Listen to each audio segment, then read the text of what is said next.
Pada suatu hari, seorang wanita tua datang ke rumah Abu Nawas bersama seorang pemuda yang hidup sebagai gelandangan.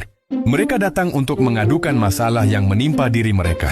Setelah mendengarkan cerita mereka dengan saksama, Abu Nawas meminta agar mereka kembali lagi pada malam hari. Ia berpesan supaya mereka membawa beberapa orang lain serta membawa cangkul, kapak, kayu, martil, dan batu. Wanita tua dan pemuda itu merasa heran dengan permintaan tersebut. Namun karena mereka percaya Abu Nawas selalu membela orang yang lemah, mereka menuruti permintaannya. Malam harinya, wanita tua dan pemuda gelandangan itu datang kembali bersama banyak orang. Mereka membawa semua alat yang diminta dan berkumpul di depan rumah Abu Nawas sambil menunggu perintah selanjutnya. Abu Nawas kemudian menyuruh mereka pergi ke rumah Pak Hakim dan merobohkannya. Ia melarang mereka berhenti sebelum rumah itu benar-benar hancur. Semua orang terkejut mendengar perintah tersebut. Namun karena kepercayaan mereka kepada Abu Nawas sangat besar, mereka tetap melaksanakannya. Mereka pun pergi ke rumah Pak Hakim sambil berteriak dan mulai merobohkan bangunan itu.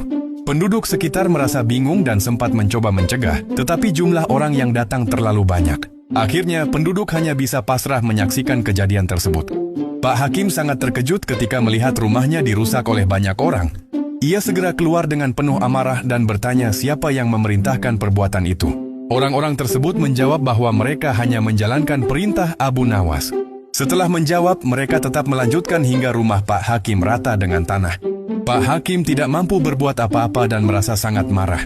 Ia pun memutuskan untuk mengadukan kejadian ini kepada raja. Keesokan harinya, Pak Hakim datang ke istana dan melaporkan peristiwa tersebut. Raja kemudian memerintahkan prajuritnya untuk memanggil Abu Nawas.